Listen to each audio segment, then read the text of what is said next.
আসসালামু আলাইকুম। প্রিয় দর্শক, অন্য মঞ্চের আলাপ চাইতে আপনাদের সকলকে আমন্ত্রণ জানাচ্ছি। ইউনিসেফ পরিষদবর্গের দুর্নীতির এখন আর রাগঢাক নেই। গুলশানে সাবেক সংসদ সদস্য শাম্মী আহমেদের বাসায় চাঁদাবাজি করতে গিয়ে হাতে নাতে ধৃতদের যে ঘটনা বাইরে চলে এসেছে, সেই ঘটনার সঙ্গে সম্পৃক্ত জানে আলম অপু নামক এক ব্যক্তি স্বেচ্ছায় তার ভিডিও রেকর্ড করে স্বীকারোক্তি দিয়েছেন এবং কারা কারা জড়িত সমস্ত তথ্যউপাত্ত তিনি প্রকাশ করে গেছেন, যেটা এখন সামাজিক যোগাযোগ মাধ্যমে ভাইরাল হয়ে চলেছে। তিনি সুনির্দিষ্টভাবে বলেছেন কার সঙ্গে কখন আলোচনা হয়, কিসের ভিত্তিতে যাওয়া হয় এবং কোনোভাবেই তারা যে বিচ্ছিন্নভাবে এই চাঁদাবাজি করছেন না, এর সঙ্গে যে নেতারা জড়িত, বিশেষ করে আসিফ মাহমুদ সজীব ভুইয়ার নাম সেখানে উঠে এসেছে। একইভাবে আলোচনায় চলে এসেছে হান্নান মাসুদের কথা, কলাবাগান থানার থেকে চাঁদাবাজদের ধরতে যাওয়ার ঘটনায়। এর পূর্বে আসিফ মাহমুদ সজীব ভুইয়ার বিরুদ্ধে তার এলাকায় 3টি হত্যাকাণ্ড, নারী নির্যাতনের ঘটনায় ভিকটিম পরিবারের পক্ষ থেকে সুনির্দিষ্টভাবে সংবাদ সম্মেলন করে অভিযোগ উত্থাপন করা হয়েছে। সেই অভিযোগের তীর আসিফ মাহমুদ সজীব ভুইয়ার দিকে। এর পূর্বে ইসরাক হোসেন অভিযোগ করেছিলেন যে প্রশাসক নিয়োগের ক্ষেত্রে কোটি কোটি টাকা নেওয়া হচ্ছে। তিনি 20 কোটি টাকার একটি অভিযোগের কথা উল্লেখ করেছিলেন এবং কাউন্সিলর নিয়োগের ক্ষেত্রে অতি গোপনে কাউন্সিলরদের ইন্টারভিউ নামে টাকা নেওয়ার অভিযোগ উঠেছিল তার বিরুদ্ধে। সিটি কর্পোরেশনের বিভিন্ন জায়গায় টেন্ডারবাজি এবং নিয়োগ বাণিজ্যের গুরুতর অভিযোগ রয়েছে তার বিরুদ্ধে। তিনি রিলিফের কাপড় ডিস্ট্রিবিউট করতে গিয়ে অস্বাভাবিকভাবে হেলিকপ্টার ভ্রমণ নিয়ে তার বিরুদ্ধে গুরুতর অভিযোগ ছিল। এয়ারপোর্টে অবৈধভাবে আর্মস এর অ্যামুনিশন নিয়ে ঢোকার ঘটনায় গুরুতর অভিযোগ রয়েছে তার বিরুদ্ধে। শুধু তাই নয়, তিনি বিভিন্ন জায়গায় অর্থাৎ তার অধীনস্থ যে সকল দপ্তর সংস্থা সমূহ, পৌরসভায়, বিভিন্ন জায়গায় মেয়র নিয়োগ, অন্যান্য নিয়োগের ক্ষেত্রে, এমনকি ওয়াসায় বিনা ইন্টারভিউতে লোক নিয়োগ, বিভিন্ন জায়গায় লোক নিয়োগে গুরুতর অনিয়ম এবং দুর্নীতির অভিযোগ তার বিরুদ্ধে। অপর উপদেষ্টা যিনি এনসিপির সভাপতি নাহিদ ইসলামের বিরুদ্ধে গুরুতর অভিযোগ ছিল। তার বাবা নিজে একটা অফিস খুলে সেখানে রীতিমতো কমিশন নিতেন এবং বিভিন্ন রকম ভাবে উৎকোচ নেওয়ার অভিযোগ রয়েছে তার বিরুদ্ধে। আসিফ মাহমুদ সজীব ভুইয়ার বাবা নিজে ঠিকাদারি লাইসেন্স করেছিলেন, যে বিষয়টা তিনি অস্বীকার করতে পারেননি।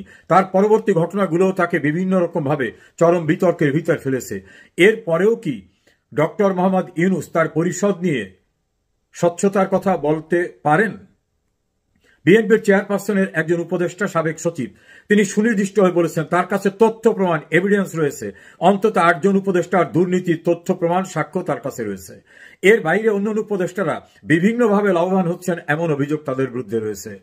আইন উপদেষ্টা জনাব আসিফ নজরুলের বিরুদ্ধেও গুরুতর অভিযোগ উঠেছে এবং একই শিবিরে যেখান থেকে তারা কর্মকাণ্ড করেন সেখান থেকে একজন বিদেশে থাকা অনলাইন অ্যাক্টিভিস্ট চ্যালেঞ্জ করে বলেছেন যে কিভাবে আমেরিকায় টাকা পাচার করা হয়েছে এবং সেখানে সম্পদ কেনা হয়েছে।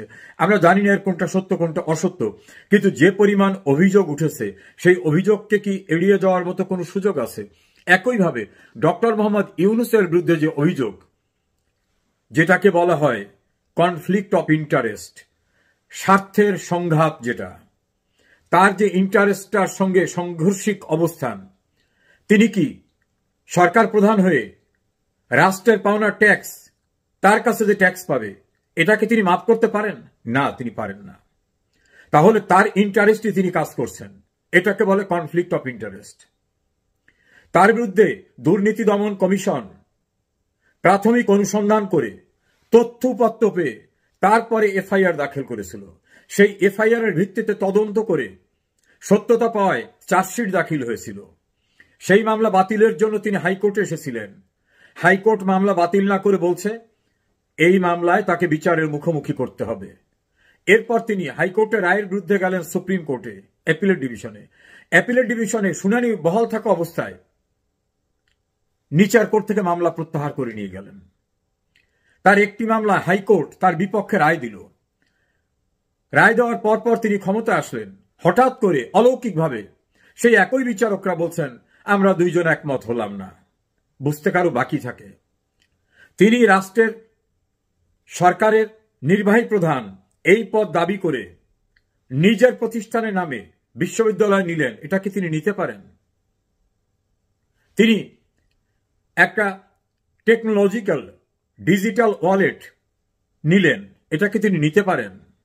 তিনি তার গ্রামীণ নাম দিয়ে একটা বিশ্ববিদ্যালয় নিলেন এবং সবটা পাশ করতেছেন তিনি বা তার গভর্নমেন্ট। এটা কি বলে কনফ্লিক্ট অফ ইন্টারেস্ট। তার যা যা দরকার সব নিলেন, এমনকি তার দুর্নীতির মামলাও তিনি অবৈধ প্রভাব খাটিয়ে প্রত্যাহার করে নিলেন। তা তার উপদেষ্টারা, তারা তো দেখছে যে বস কি কাজ করতেছেন, বস করলে আমরা বসে থাকবো কেন। আজকে যে অপু গ্রেপ্তার হয়েছে, তিনি বলছেন ফকিরনির ছেলেরা কোটি কোটি টাকার মালিক হয় কিভাবে, বোঝেন না? তিনি সুনির্দিষ্টভাবে অভিযোগের তীর সরাসরি উপদেষ্টাদের দিকে দিয়েছেন। আমি জানি না কোন উপদেষ্টা স্বচ্ছ অবস্থানে আছেন।